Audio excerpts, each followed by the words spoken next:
এদিকে নির্বাচন না দেওয়াতে ডক্টর ইউনূসের উপর কেঁপেছে সবাই।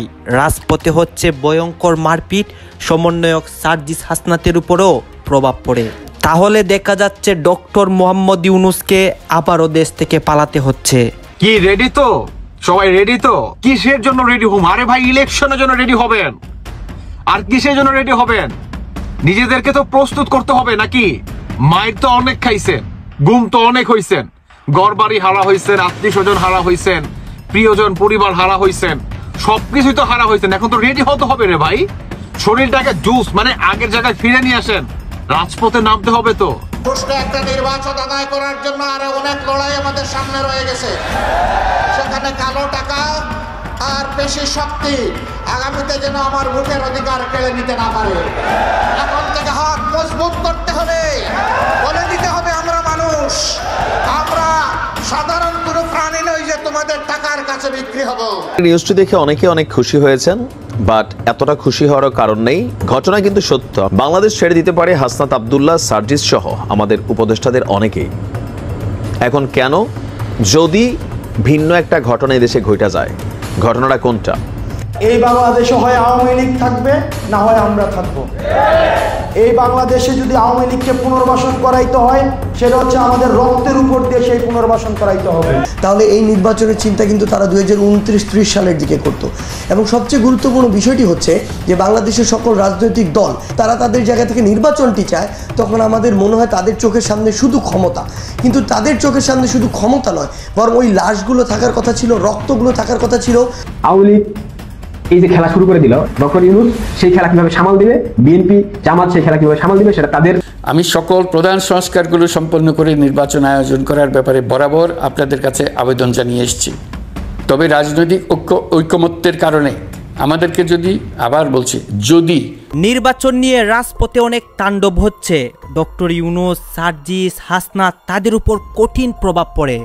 গাইজ, আপনারা তো সবাই জানেন দেশের প্রত্যেকটা রাজনৈতিক দল তারা কিন্তু ভয়ঙ্কর রূপে কেঁপেছে এবং তারা চাচ্ছে খুব শীঘ্রই যাতে নির্বাচন হয়। ডক্টর ইউনূস কি বলতেছেন? তিনি কিন্তু সময় চাচ্ছেন, তার বক্তব্যের মাধ্যমে অনেক কিছুই প্রকাশ করতেছেন নির্বাচন নিয়ে। তাই জন্য সাধারণ মানুষরা, শিক্ষার্থীরা অনেকেই কিন্তু কেঁপেছে এবং রাজপথের মধ্যে এই সব ঘটনাগুলো হচ্ছে। গাইজ, এইসব বিষয় পর্যালোচনা করে আমরা অনেক তথ্য পাই এবং ভিডিও পাই। সব কিছু আপনাদের সামনে তুলে ধরবো। ভিডিওটা কিছুটা লং হবে, কিন্তু অনেক তথ্য জানতে পারবেন। রাজপথের মধ্যে কি হচ্ছে, সার্জিস, হাসনাত, ডক্টর ইউনূসকে কি করা হচ্ছে এবং সাধারণ মানুষরা কেন এইভাবে কেঁপেছে, তাদের পিছনে কে রয়েছে। আসুন, আপনাদের জন্য আমি যেই নিউজগুলো রেডি করেছি সেইগুলো আগে এখানে দেখে আসি এবং আমরা ভিডিও শেষে মন্তব্য করি এইগুলো দেখে। কি রেডি তো? সবাই রেডি তো? অনেকেই হয়তো বা বলতেছেন যে তুষার ভাই রেডি মানে কিসের জন্য রেডি হম? আরে ভাই, ইলেকশনের জন্য রেডি হবেন। আর কিসের জন্য রেডি হবেন? নিজেদেরকে তো প্রস্তুত করতে হবে নাকি? মায়ের তো অনেক খাইছেন, গুম তো অনেক হইছেন, ঘর বাড়ি হারা হইছেন, আত্মীয় স্বজন হারা হইছেন, প্রিয়জন পরিবার হারা হইছেন, সবকিছুই তো হারা হইছেন। এখন তো রেডি হতে হবে রে ভাই। শরীরটাকে জুস মানে আগের জায়গায় ফিরে নিয়ে আসেন। মন মানসিকতাকে রেডি করেন, শক্ত করেন। রাজপথে নামতে হবে তো, ম্যান্ডেট কালেক্ট করতে হবে তো, হবে তো ভাই। অনেকে বলতেছেন যে তুষার ভাই সকাল সকাল কি মাথা টাথা খারাপ হয়ে গেল নাকি? ভাই, আমার মাথা খারাপ হয় নাই, একদম সুস্থ আছি। আপনারা ফার্স্টে যে ফুটেজটা দেখলেন, কি দেখলেন তো? এর আগে আমি কিন্তু এই ফুটেজটা দেখাইছি, অনেকেই ভুয়া ভুয়া বলছেন। আমি আবারও দেখালাম এদের উদ্দেশ্যে যে ভাই এটা ভুয়া খবর না ভাই, আমি ভুয়া খবর দেই না। ফেস টু ফেস কথা বলি, ফেস টু ফেস, ভুয়া কোনো খবর দেই না। যাই হোক, এখন আসল প্রশ্নে আসি। জাতিসংঘের সাথে আওয়ামী লীগের কোনো একটা প্রতিনিধি আপনার বৈঠক করবে এবং সেই নেতার হাত ধরেই আওয়ামী লীগ রাজপথে থাকবে। মানে আপনার সমানভাবে নির্বাচনে তারা অংশগ্রহণ করতে পারবে। মানে কি, ম্যান্ডেট কালেক্ট করতে পারবে। ইউনিয়ন, গ্রাম, অঞ্চলে বিভিন্ন জায়গায় তারা একটা কমিটি গঠন করে আপনার জাতিসংঘের সামনে তারা একটা বৈঠক করবে। এদের হাত ধরে আওয়ামী লীগ সামনে এগিয়ে যাবে, মানে সামনে নির্বাচন করতে পারবে। আর আওয়ামী লীগ যদি নির্বাচন করে, আমি জিনিসটা নাও এখন পর্যন্ত বলতে পারি, আওয়ামী লীগ নির্বাচন করবে আর আওয়ামী লীগ পাশও করবে। এর আরেকটা মজার বিষয় বলি, আমার মনে হয় যে সেনা প্রধান অনেক আগে হয়তোবা যাই না গেছে, সেটি হচ্ছে যে আপনার 17 জন সমন্বয়কের কূটনৈতিক পাসপোর্ট জব্দ করে 17 জন সমন্বয়কের কূটনৈতিক পাসপোর্ট জব্দ করে কে? সেনাবাহিনীর প্রধান জেনারেল ওয়াকার। যে এদেরকে দেশ ছাড়া করা দেওয়া যাবে না, এদেরকে দেশেই থাকতে হবে জনগণের ম্যান্ডেটের মাধ্যমে, যে সরকারই আসুক না কেন এদেরকে দেশেই থাকতে হবে। বুঝেন নাই ভাই? এটাই। এখন আসুন, আওয়ামী লীগের উপরে যে বা যারা নাকি এখন পর্যন্ত আপনারা অত্যাচার, মব জাস্টিস, দখলবাজিতা কিংবা আরো অনাকাঙ্ক্ষিত ঘটনা চলমান কিংবা চালাচ্ছেন, তাদের উদ্দেশ্যে বলতে চাই, এই ভিডিওটা হালকাভাবে নিবেন না।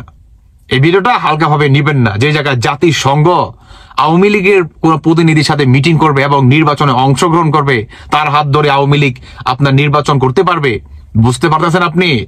হ্যাঁ, বুঝতে পারতেছেন আপনি? তার শরীরে কিংবা তার মাধ্যমে কিংবা যে কোনো কমিটি গঠন হবে, সেই কমিটির মাধ্যমে আওয়ামী লীগ নির্বাচনে অংশগ্রহণ করবে, তার উপরে যদি চুল পরিমাণ আঘাত পড়ে, চুল পরিমাণ কি আঘাত পড়ে, আপনার 14 গোষ্ঠী উদ্ধার করে ফেলে ওই জাতিসংঘ। কি স্যাংশন খাবেন বুঝেন? বাংলাদেশের রাজনীতি করতে পারবেন না, এবং কত বছর যে জেল খাবেন মানে বলার বাইরে ভাই। হ্যাঁ, বলার বাইরে। তো বুঝতেছেনই তো মানে কি পরিমাণ ফ্রিডম আর কি পরিমাণ মানে কি বলবো ভাই, হ্যাডাম নিয়ে মনে করেন চলবো। সরি আসলে, হ্যাঁ বুঝতেছেন? রাজপথে কি পরিমাণ হ্যাডাম লয়ে থাকবো, বুঝেন নাই? এটা আপনাদের জন্য বললাম। কারণ দেখেন ভাই, যারা নাকি ওইরা ঈশা জুইরা বসে না, এরা কখনো দীর্ঘস্থায়ী ভাবে থাকতে পারে না। এরা চিরন্তন বাস্তব কথা ভাই, ইতিহাসের পাতায় লেখা আছে ভাই, অহরহর আছে, অহরহর। বুঝতে পারতেছেন? আওয়ামী লীগ হচ্ছে স্বাধীনতার দল, আওয়ামী লীগ হচ্ছে 47 সালের একটা দল। এই দলটাকে আপনারা এইভাবে উপরে ফেলে দিবেন? আওয়ামী লীগ নির্বাচন নিষিদ্ধ, আওয়ামী লীগ নির্বাচন করতে পারবে না, আওয়ামী লীগ এটা, আওয়ামী লীগ সেটা। আরে বিএনপি তো গু খায় না, বিএনপি গু খায় না। বিএনপি এর জন্যই বলছে যে আওয়ামী লীগকে আমরা নির্বাচনে দেখতে চাই। আরে শেখ হাসিনাও তো কোনোদিন বলে নাই যে বিএনপি কে আমরা নির্বাচন আসতে দিব না বা বিএনপি কে আমরা নিষেধাজ্ঞা করবো, কোনোদিন শেখ হাসিনাও বলে নাই। কারণ জানে যে এই দুইটা দল হচ্ছে কি স্বাধীনতার দল। আরো যে আপনার দেশ বিরোধী আছে, জামাত শিবির, জামায়াত ইসলাম বা যে বা যারা আছে, এদেরকে সবসময় কি শেখ হাসিনা শক্ত হাতে মনে করেন প্রতিরোধ করতো। কারণ জানে এরা অতীত ভয়ঙ্কর, এরা অনেক ভয়ঙ্কর, এরা দেশের শত্রু, জাতির শত্রু। শেখ হাসিনা একটা জানতো বিদায় শেখ হাসিনা প্রতিনিয়ত কিংবা সব সময় এদের বিরুদ্ধে শক্তভাবে মনে করেন থাকতেন, শক্তভাবে থাকতেন। বুঝলেন নাই? বুঝতে হবে ব্রো, বুঝতে হবে। এখন আওয়ামী লীগের উপর যারা নাকি অত্যাচার এখন পর্যন্ত চালাইতেছেন ভাই, এই ভিডিওটা দেখার পর আশা করি আপনাদের গলার পানি শুকাই গেছে। আশা করি, আই হোপ আপনাদের গলার পানি শুকাই গেছে। আপনাদের ওই হাতে কিংবা ওই বুকটার ভিতরে আর ওই সাহস থাকবে না বা হাতে অত জোর থাকবে না যে আওয়ামী লীগের উপর অত্যাচার কিংবা মারতে যাবেন। মনে রাখেন, মনে রাখেন, আওয়ামী লীগের আপনার ম্যান্ডেট বাংলাদেশে আপনারা যে পরিমাণ অত্যাচার চালাইছেন, এতে করে কি জানেন আরো ভয়ঙ্কর রূপে বাইরে গেছে আওয়ামী লীগের ভোটের সংখ্যা, ভয়ঙ্কর রূপে বাইরে গেছে। আজকে বাংলাদেশের প্রতিটি সাধারণ জনগণ আওয়ামী লীগকে চায়। আপনি বুঝেন? বুঝেন? আপনি তাকে আপনি টাকা দিয়েও মনে করেন ভোট কিনতে পারবেন না। বুঝেন নাই? তাকে কি টাকা দিয়েও আপনি ভোট কিনতে পারবেন না। কারণ বাংলাদেশ সাধারণ মানুষ বুঝা গেছে যে আসলে মানে এই দেশে কাকে দরকার। সত্যি কথা, আপনারা বুঝাই ফেলাইছেন। অন্তত যদি যখন নাকি শেখ হাসিনা চলে গেল, তখন যদি আপনারা সবকিছু সঠিকভাবে পরিচালনা করতে পারতেন, তাহলে দেখতেন আর শেখ হাসিনাকে হয়তো চাইতো না। এমনটা হলে হতে পারতো, কিন্তু আপনারা সেটা করেন নাই। মানে আপনারা নিজেদের পায়ে নিজেরাই কোড়াল মারছেন। আরেকটা কথা, আল্লাহ প্রতিটি মানুষকে বিপদ দেয় তার আশেপাশের মানুষকে চেনার জন্য এবং অনেক কিছুই আপনার বোঝার জন্য কিংবা চেনার জন্য। বুঝতে পারতেছেন? আল্লাহ বিপদ দেয় মানুষকে, সেটা রহমত স্বরূপ। বুঝেন নাই যে আল্লাহ অবশ্যই এর থেকেও উত্তম কিছু রাখছে। আন্দোলন দিয়ে যে নতুন বাংলাদেশের মানে প্রেক্ষাপট তৈরি হয়েছে, তো সেইখানে ভাষাটাই হবে স্বাভাবিকভাবে আন্দোলন। তো এই আন্দোলনে আসলে বাংলাদেশ এই মুহূর্তে বিরক্ত কোথাও নয় কোথাও। দেখেন, আন্দোলন করাটা এটা রাষ্ট্রীয় বা নাগরিক অধিকার, কিন্তু আন্দোলনের যে প্রসেসিংটা বা দ্য ওয়ে আমরা ডিল করছি, এই ওয়েটা কোথাও না কোথাও এখান থেকে বের হয়ে আসতে হবে। না হলে পুলিশ এমনই করবে। আমরা আজকে দেখেছি পুলিশ ইজ ব্যাক। আমি আমার থাম্বনেল টাইটেলে দিয়েছি। গতকালকে বলছিলাম যে পুলিশ আসলে কেমন জানি পোতায় যাচ্ছে বা পুলিশ তাদের মানবিক শক্তি, মানসিক শক্তি হারাই ফেলতেছে। তো ঠিক এর কয়েক ঘন্টা পরেই আমি এই নিউজটা আপলোড করছি, যেখানে আমরা দেখতে পাচ্ছি যে পুলিশের মতোই ভূমিকা পালন করছে। আমি এখানে পুলিশ নিয়ে আজকে সমালোচনা করার সুযোগ নেই, কেননা পুলিশের দায়িত্বই হচ্ছে এটা। আপনাকে ওয়ার্নিং দেবে, আপনাকে সিগন্যাল দেবে। বাট আপনি যদি মনে করেন এই এরা খুনি হাসিনার পুলিশ, তাহলে ভাই পুলিশ তাদের অকাত দেখাতে বাধ্য হবে, কারণ তাদের কাজই হচ্ছে নিরাপত্তা প্রদান করা। আর বিশেষ করে বাংলাদেশের হার্ট যে অংশটাকে আমরা ধরি, সচিবালয়, বাংলাদেশ এটা হার্ট।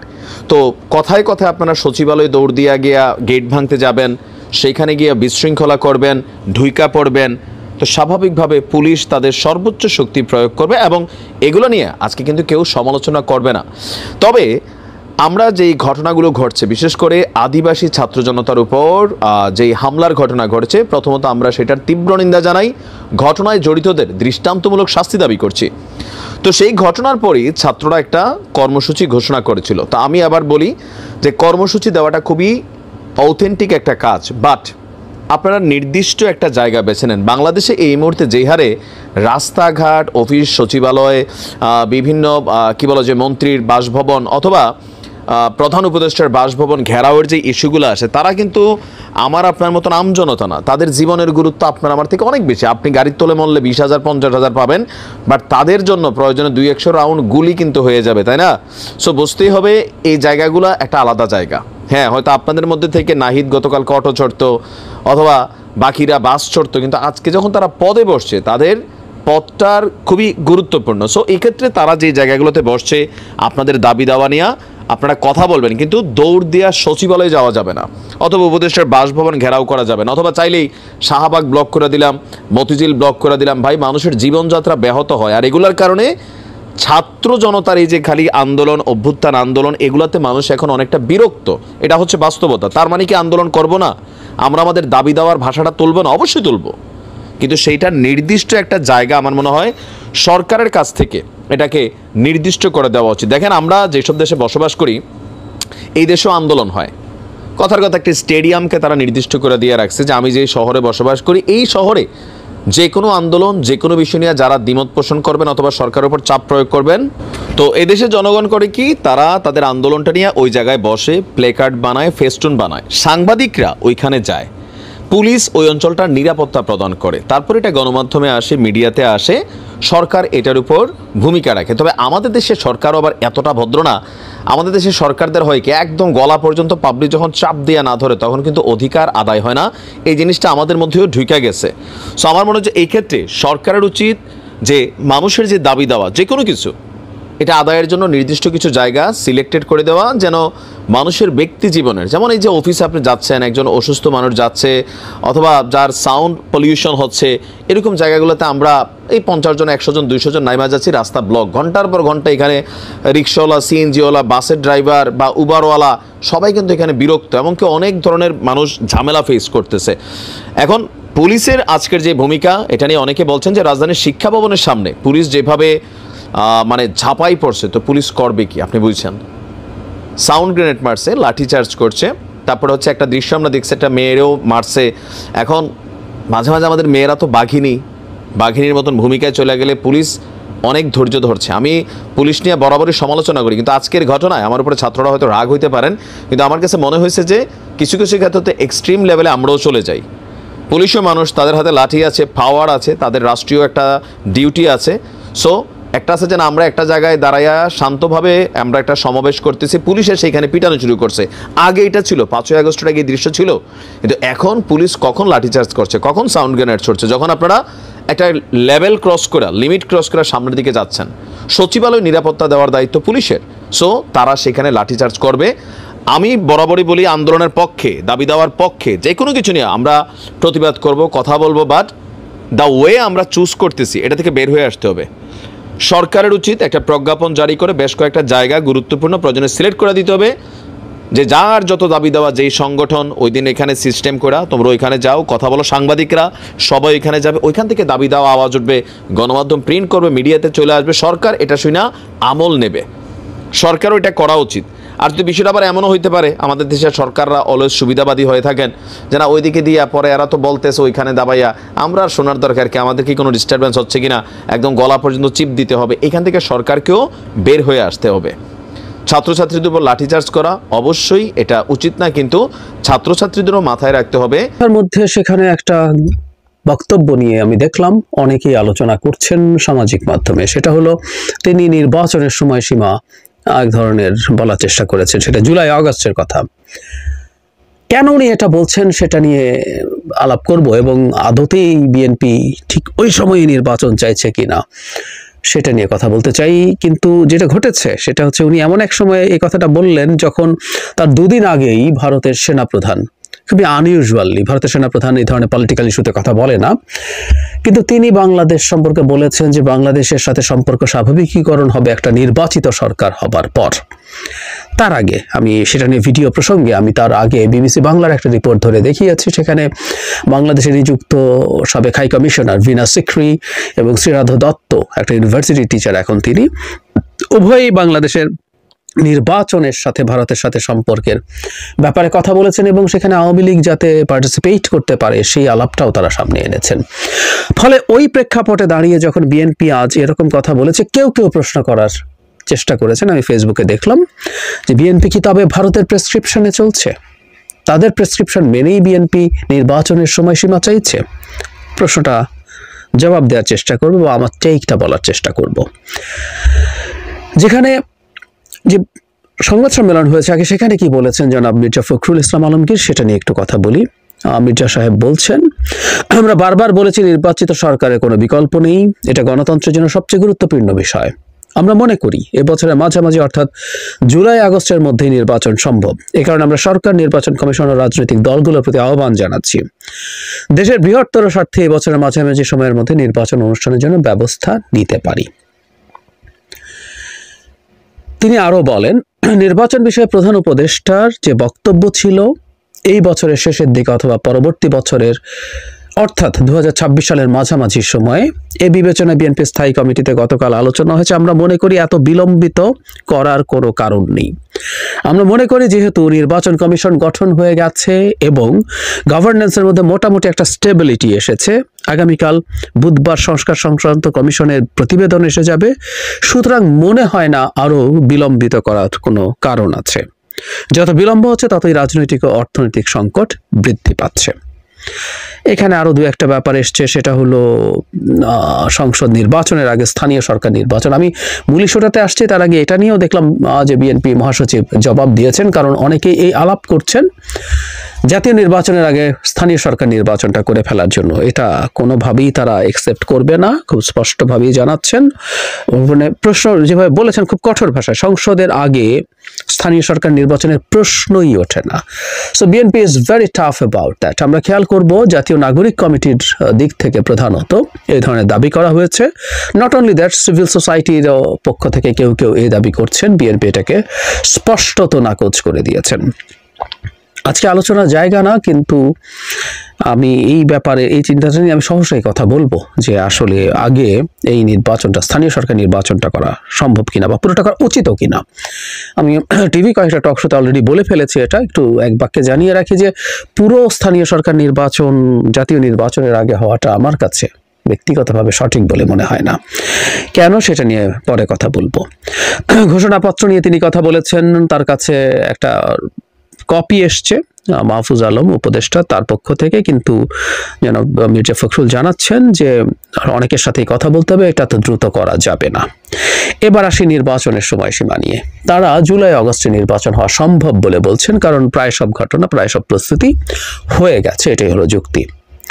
এখন যে বললাম ভারতও তো একই ধরনের কথা বলছে, এখন সেটার সাথে মিলছে কিনা। আমি গতদিনই ভারতের সেনাপ্রধানের বক্তব্যের সূত্র ধরে জানিয়েছি, ভারতের মতো একটা দেশের পক্ষে এটা খুবই স্বাভাবিক যে তারা একটা নির্বাচিত সরকারের সাথে সম্পর্ক তৈরি করতে চাইবে। কারণ হলো এটা অর্থনীতির মতো, একজন ইনভেস্টার তার ইনভেস্টমেন্ট করেন একটা স্টেবল সরকার দেখে। ডক্টর ইউনূসের সরকার তাদের ভাষ্য মতেই সর্বোচ্চ 1.5 বছর আছে। তো 1.5 বছরের একটা দেশের সরকারের সাথে সম্পর্ক কেমন তৈরি হবে সেটা খুব স্বাভাবিকভাবেই যেটা হয় যে দীর্ঘমেয়াদী হয় না। সুতরাং ভারত তার জায়গা থেকে নিশ্চয়ই মনে করছে যে একটা দীর্ঘমেয়াদী সরকার আসলে এই সম্পর্কটা তারা ওয়ার্কিং করে তোলার চেষ্টা করবেন। শুধু তাই না, আমার টেক এটাও যে ডক্টর ইউনূসের সাথে ভারতের সম্পর্কটা, যেহেতু প্রাথমিক ঝড়ঝাপটা ডক্টর ইউনূসের উপর দিয়ে গেছে ভারতের এই সব কিছুর ফলে এই সম্পর্কটা বেশ খারাপ পর্যায়ে চলে গেছে। এর সাথে আসলে সম্পর্ক পুনরুদ্ধার বা উন্নয়নের সুযোগ তুলনামূলকভাবে অনেক কম। এখন কেউ কেউ বলছেন ভারতের প্রেসক্রিপশন বিএনপি মানছে, মানে এটা সত্য যে ভারত যা চাইছে, ভারতের স্বার্থে চাইছে এবং বিএনপি স্বার্থে চাইছে। এখন প্রশ্ন হচ্ছে বিএনপি কি এই মাত্রই এরকম সময়ে নির্বাচন চাইছে? বিএনপি তো সরকার পতনের সাথে সাথে 3 মাসের মধ্যে নির্বাচন চেয়েছিল, পরে 6 মাসের কথা বলেছেন। আমার মনে পড়ে প্রথম জনাব মির্জা ফখরুল ইসলাম আলমগীর বলেছিলেন, তারপর জনাব সালাউদ্দিন আহমেদ বলেছিলেন, উনি ভারত থেকে ফিরে আসার পর 6 মাস। তারপর বিএনপি তার জায়গা থেকে সরে এসছে, যৌক্তিক সময়, প্রয়োজনীয় সময় দেবে এসব বলেছেন, এখন আবার এই জায়গায় এসছেন। সো বিএনপি আগেই নির্বাচন দ্রুত চেয়েছে, বা এই যে নির্বাচন করে বিএনপি, কেউ এটাকেও খুব সমালোচনা করেন। মানে আমরা দূর থেকে যদি দেখার চেষ্টা করি যে দলটা নির্বাচন দিলে এখন ক্ষমতায় আসবে আর সেরকম পরিস্থিতি আছে, সেই দলটা নির্বাচন চাইবে না কেন আমরা যদি সেটা বলি? বরং তারা যে সময়টার কথা বলছেন সেটাও তারা অপেক্ষা করেছেন, কিন্তু তারা চাইবেন না কেন? নির্বাচন চাওয়াই তো তার কথা। মানে রাজনৈতিক দল এবং বিএনপির মতো একটা দল যেটা এত বড় জনসমর্থন আছে, সে ক্ষমতায় যেতে চাইবে, ক্ষমতায় যেয়ে সে তার পরিকল্পনা অনুযায়ী দেশ চালাতে চাইবে, একটা রাজনৈতিক দলের কাজই ওটা। তো সুতরাং অনেকে খুব অবাক হচ্ছে বিএনপি এত অস্থির হয়ে গেছে কেন, বিএনপির মাথা এত খারাপ হয়ে গেছে, বিএনপি ক্ষমতায় যাওয়ার জন্য পাগল হয়ে গেছে কেন। আমি বিএনপির অনেক নেতাকেও আমার সাথে টকশোর ক্ষেত্রে দেখি যে তারা এই প্রশ্নটায় কিছুটা বিব্রত হন, তারা অনেক কিছু বলার চেষ্টা করেন। আমার মনে হয় বিএনপির বলা উচিত, হ্যাঁ আমরা ক্ষমতায় যাওয়ার জন্য পাগল হয়ে আছি, কারণ আমরা দেশটাকে আমাদের মতো করে গড়ে তুলতে চাই, আমরা দেশটাকে গণতান্ত্রিকভাবে ফিরিয়ে নিয়ে যেতে চাই, আমরা আমাদের পরিকল্পনা বাস্তবায়ন করতে চাই। সুতরাং তারা সেটা হতেই পারেন। এখন কেউ কেউ বলেন যে সংস্কারের কথা এসছে, এই সরকার বেশ কিছু সংস্কার করবে, সংস্কার করে তারা দেশটাকে বেশ ভালো একটা জায়গায় নিয়ে গিয়ে তারপর নির্বাচন দেবে ইত্যাদি ইত্যাদি। মানে এর মধ্যে একটা মূলগত সমস্যার জায়গা আছে, সেটা হলো সংস্কার বিএনপি ক্ষমতায় গেলে করবে না। তাই যদি হয় তাহলে কোনো সংস্কারকে আদৌ টেকসই হবে? মানে এই যে অর্ডিন্যান্স করা যায়, যেহেতু এখন সংসদ নেই, আপনি আইন প্রণয়ন করতে পারছেন না, তাই রাষ্ট্রপতির অধ্যাদেশের মাধ্যমে আপনি আইনের সমমর্যাদায় এটা হয়, আপনি কাজ করতে পারেন। সংবিধান তাকে সংশোধন করার স্কোপই নেই। তো তা যদি হয়ে থাকে, আপনি অর্ডিন্যান্স দিয়ে এটা সেটা নানান কিছু করলেন, কোনো একদিন নির্বাচন তো হবে, 1.5 বছর 2 বছর 3 বছর যাই বলি না কেন তাত্ত্বিকভাবে। তখন বিএনপি যদি ক্ষমতায় আসে, সেই অর্ডিন্যান্সগুলো তখন পরবর্তী যে নতুন সংসদ হবে সেটা দিয়ে এটাকে পাশ করে ফেলতে হবে। যদি সব বাতিল করে দেয় কি লাভ হবে? তাহলে এই যে আমরা সংস্কার বলছি, তাত্ত্বিকভাবে বলছি, অতি চমৎকার সংস্কারও যদি সব বাতিল করে দেয়, তাহলে কি এটা টেকসই হবে? এটার উদাহরণ আছে। 11-11 সময় 150-র মতো অর্ডিন্যান্স হয়েছিল, কার্যকর হয়েছিল মাত্র 50টাকে আইনে পরিণত করেছিল আওয়ামী লীগ, বাকি 2/3 ফেলে দিয়েছিল 100টা। 50টা হুবহু হয় না, এর মধ্যে নানান রকম পরিবর্তন এনে সেটা করা হয়েছে। তো তা যদি হয়ে থাকে তাহলে ঘাট ধরে জোর করে সংস্কার হতেই হবে, কথাটা কেন বলা হচ্ছে? সুতরাং এই যে অপেক্ষা করা, তর সয় না, এসব আলাপগুলো আমার কাছে মনে হয় না সঠিক। কিন্তু এখানে একটা কিন্তু আছে, ভারতের সাথে মিলে যাওয়া নিয়ে কথা বলছি। আসলে আমরা এইভাবে যদি প্রশ্ন করি যে বিএনপি ভারতের কাছ থেকে কি পাবে আসলে নির্বাচন নিয়ে, মানে এই এক অদ্ভুত এবং উদ্ভট কথা। আমরা তাত্ত্বিকভাবে ধরে নিলাম যে বিএনপি ভারতের সাথে যোগসাজশ করছে, ভারত যে প্রেসক্রিপশন দিচ্ছে সে প্রেসক্রিপশন মানছে। এমনকি অনেকে এটাও বলছেন ভারত যেহেতু আওয়ামী লীগকে ইনক্লুসিভ ইলেকশন করার কথা বলছে, বিএনপিও তাই বলছে। যদিও বিএনপি তার প্রথম দিকে আমার মনে পড়ে বিএনপি বলেছিল যে আওয়ামী লীগ নির্বাচনে পার্টিসিপেট করুক, তারা চায়, কোনো দলকে নিষিদ্ধ করার পক্ষে না, এই ধরনের আলাপ করেছেন। পরে সেই জায়গা থেকে সরে এসে তারা এইভাবে বলেছেন যে জনগণ যা চায় সেটাই হবে। যদিও বৈষম্য বিরোধী ছাত্র আন্দোলন এবং জাতীয় নাগরিক কমিটি খুব এক্সপ্লিসিটলি অ্যান্ড স্ট্রংলি আওয়ামী লীগকে নিষিদ্ধ করার কথা বলছে, বিএনপি এখনো পর্যন্ত অন্তত শক্তভাবে নিষিদ্ধ করার কথা বলছে না। সো এটাকেও কেউ একত্র করছেন যে ভারত যা চায় আওয়ামী লীগও, মানে বিএনপিও তা চাইছে। সো সম্পূর্ণ ভারতের প্রেসক্রিপশনে চলছে। আমি এখন যদি এই প্রশ্ন করি, ভারতের প্রেসক্রিপশনে চলে ভারতের সাথে বন্ধুত্ব কোট আনকোট করে বিএনপি আসলে কি অর্জন করবে? মানে ভারত কি ডক্টর ইউনূস সরকারকে চাপ দিয়ে দ্রুত একটা নির্বাচন করিয়ে বিএনপিকে ক্ষমতায়, মানে নির্বাচন করলে বিএনপি ক্ষমতায় যাবে, ওই শেখ হাসিনার মতো জোর করে ক্ষমতায় পাঠাতে হবে না। সো ওই ক্ষমতা কি ভারতের আছে? ডক্টর ইউনূস ভারতের চাপ খেয়ে নির্বাচন দিয়ে দেবে, আমরা কি তাই মনে করি? কোনোভাবে মনে করি এই ভারত শেখ হাসিনার পতনের সাথে তার প্রায় সব গুরুত্ব এখানে হারিয়েছে, প্রভাব হারিয়েছে। এই সরকারের উপরে তো প্রভাব প্রায় শূন্যের কোঠায়। সরকার তার কিছু ওয়ার্কিং রিলেশনশিপ ডেভেলপ করতে চায়, কিন্তু এই সরকার যথেষ্ট কঠোরভাবে ভারতের আধিপত্যবাদের বিরোধী। সো ভারত বললেই নির্বাচন দিয়ে দেবে এবং ভারতের সেই চাপ দেওয়ার সক্ষমতা আছে। সুতরাং বিএনপি তাহলে কেন ভারতের কথা শুনতে যাবে? বরং বিএনপি ভারতের কথা শুনছে, ভারতের সাথে ট্যাগড হচ্ছে, এটা বিএনপির রাজনীতির জন্য ভীষণ ক্ষতিকর। বিএনপির মতো এত পুরনো বড় একটা রাজনৈতিক দলের এটা না বোঝার কি কোনো কারণ আছে? আমি মনে করি না কোনো কারণ আছে। তাহলে কি অর্জন করতে চাইছে বিএনপি ভারতের প্রেসক্রিপশনে চলে? আমি জানি না, মানে যারা এই দাবি করছেন তারা আসলে কি যুক্তিতে এটা বলছেন। একটা এই মুহূর্তে অন্তত, এই মুহূর্তে এবং আরো সামনে বেশ কিছু সময় ভারত কোনো একদিন আবার বাংলাদেশে তার শক্তি নিয়ে ফিরে আসতে পারবে না তা বলছি না, কিন্তু এই মুহূর্তে তো তার ক্ষমতা না। আগামী 1, 2, 3 বছরে ভারতের কিছু হবে না। এবং ভারত যেসব উদ্ভট পাগলামি করছে, হাস্যকর পাগলামি করছে, সেগুলো করলে বাংলাদেশে তার গ্রাউন্ড আরো বেশি হারাতে পারে, বাংলাদেশের মানুষ আরো বেশি ভারত বিরোধী এবং বিদ্বেষী হয়ে উঠতে পারে। সো ভারতের সাথে ট্যাগড হয়ে বিএনপির কি কোনো অর্জন হবে? হতে পারতো। ওই যে বললাম যে বিএনপি ট্যাগড হয়ে সমালোচনা হলেও ভারতের বিরাট লেভারেজ আছে ডক্টর ইউনূসের উপরে, ফোন করে মোদি ডক্টর ইউনূসকে বললেই ডক্টর ইউনূস সুর করে নির্বাচন দিয়ে দেবে। অথচ ভারত যাই করে ডক্টর ইউনূস সরকার তার প্রতিবাদ করছে কঠোরভাবে। ভারত খুবই অস্বস্তিতে আছে এটা নিয়ে। তো তাহলে ভারতের সাথে কিসের ডিল? আর বিএনপি যদি নির্বাচিত হয়ে ক্ষমতায় আসে জনগণের ভোটে, ভারতকে এত পুঁছে চলা লাগবে না তাকে।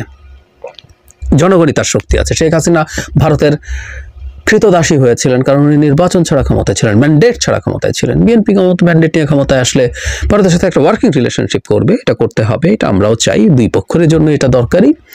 ভারতের স্লেভারি করতে হবে না। তো তাহলে ভারতের সাথে বিএনপি অ্যালাইন্ড হতে হবে কেন? আমার এই নিউজটি দেখে অনেকে অনেক খুশি হয়েছেন, বাট এতটা খুশি হওয়ার কারণ নেই। ঘটনা কিন্তু সত্য। আমি আউলাঝোলা থাম্বনেল বা টাইটেল ক্যাপশন ক্রিয়েট করে নাই। বাংলাদেশ ছেড়ে দিতে পারে হাসনাত আবদুল্লাহ, সার্জিস সহ আমাদের উপদেষ্টাদের অনেকেই। এখন কেন? যদি ভিন্ন একটা ঘটনা এই দেশে ঘটা যায়, ঘটনাটা কোনটা? আপনারা জানেন যে এই মুহূর্তে আমাদের সমন্বয়করা যারা আছেন তারা জুলাই যেই ঘোষণাপত্র, এটা নিয়ে গতকালকে একটা সর্বদলীয় বৈঠক হয়েছে। প্রত্যেকটা রাজনৈতিক দল তারা তাদের মতো মত দিয়েছে। তো ফাইনালি সিদ্ধান্ত এটা যে তাড়াহুড়া না, আস্তে ধীরে সবার যে মতগুলো, রাজনৈতিক দলগুলোর যে বক্তব্য আছে সব কিছুকে যাচাই বাছাই করে সমন্বিতভাবে একটা জুলাই ঘোষণাপত্র সরকার ঘোষণা করবে। তবে নির্দিষ্ট কোনো তারিখ ঘোষণা করা হয়নি। এখন এই জুলাই ঘোষণাপত্রে যারা এখানে বিভিন্ন ধরনের ফরমাইশ দিয়েছেন, মানে যেই ঘোষণাপ্রাপ্য খসড়া একটা পত্র আসছে, তো এখানে বা ছাত্রদের প্রধান দাবি হচ্ছে যে বাংলাদেশে আওয়ামী লীগের রাজনীতি নিষিদ্ধ করতে হবে। কিন্তু বর্তমান সরকার তারা কতদূর কি করতে পারবে, আইন কতদূর কি করতে পারবে? আইনের মাধ্যমে যারা অপরাধী আছেন তাদের রাজনীতি বন্ধ হইতে পারে, তাদের যাবজ্জীবন সাজা হইতে পারে, কিন্তু দল হিসাবে টোটালি আওয়ামী লীগকে ব্যান করা এটা আসলে ওইভাবে সম্ভব হবে না। আর করলেও এটা থাকবে না। জামাতে পারছে, পারে নাই। এখন কেন এতগুলা কথা বলতেছি? হাসনাত আবদুল্লাহ বলছে দেশে হয়তো আওয়ামী লীগ থাকবে অথবা আমরা থাকব। আপনি বুঝছেন?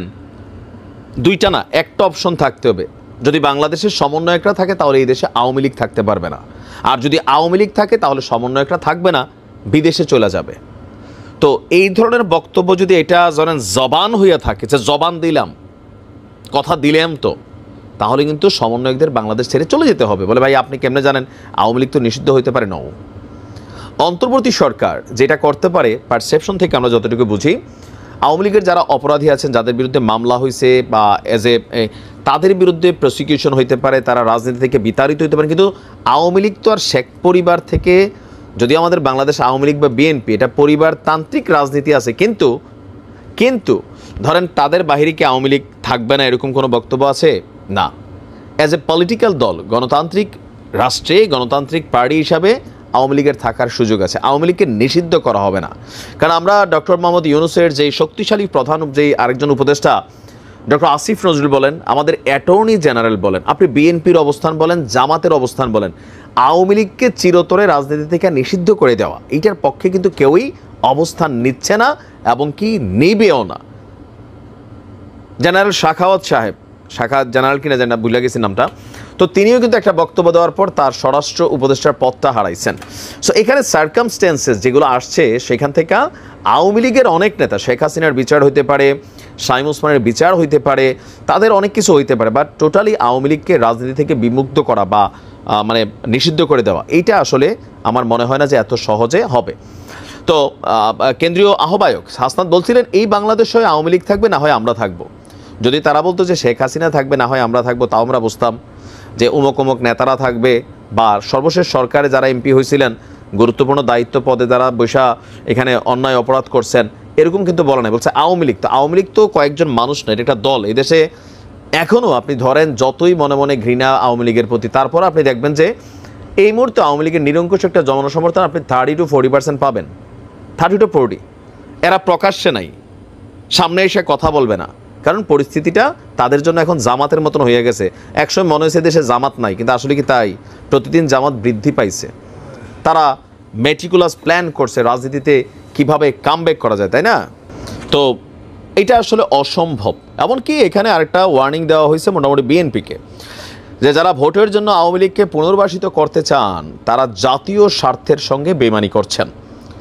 তো গতকালকে কুমিল্লার দেবিদ্বার উপজেলার আলিয়া মাদ্রাসা এবং কওমি মাদ্রাসার আলেম ওলামাদের সঙ্গে মতবিনিময় সভায় প্রধান অতিথির বক্তব্যে এসব কথা বলেছেন হাসনাত। তো হাসনাত কি কোনো আলেম? এই যে বাংলাদেশে একটা ট্রেন্ড আছে, সেখানে একটা আলেম ওলামাদের মতবিনিময় সভার প্রধান অতিথি হাসনাত আব্দুল্লাহ হয়ে যায়। এই জিনিসগুলো থেকে আমাদেরকে একটু বের হইতে হবে। এখানে একজন বুজুর্গানে ব্যক্তি। গাইজ আপনারা তো দেখলেন এইখানে কি কথা হচ্ছে। অনেকেই কিন্তু অনেক কথা বলতেছে, সবাই সবার মন্তব্যগুলা প্রকাশ করতেছে নির্বাচনকে কেন্দ্র করে। বিএনপি কি চাচ্ছে খুব শীঘ্রই নির্বাচন হোক, অন্যদিকে আরও অনেক দলগুলা নির্বাচন নিয়ে সবাই সবার বক্তব্যগুলা দিচ্ছে, এবং ওইখানে অনেক আলোচনা সমালোচনা দেখিয়েছি। দর্শক শ্রোতা, এতক্ষণ আপনাদেরকে যা কিছু দেখিয়েছি সব কিছু কিন্তু আমরা সোশ্যাল মিডিয়া থেকে সংগ্রহ করেছি। এইখানে আমাদের নিজস্ব কোনো মন্তব্য নেই। এই সব দেখে আপনাদের কি মনে হচ্ছে এবং আপনাদের মন্তব্য কি, এটা কিন্তু আপনারা অবশ্যই কমেন্ট বক্সে লিখে যাবেন। এবং আপনাদের কাছে আমার একটা রিকোয়েস্ট থাকবে, আমার চ্যানেলটি সাবস্ক্রাইব করবেন এবং পাশে থাকা বেল আইকনটি অবশ্যই বাজিয়ে দেবেন, যাতে করে নেক্সট ভিডিওটা সবার আগে আপনাদের কাছে পৌঁছায়। ধন্যবাদ।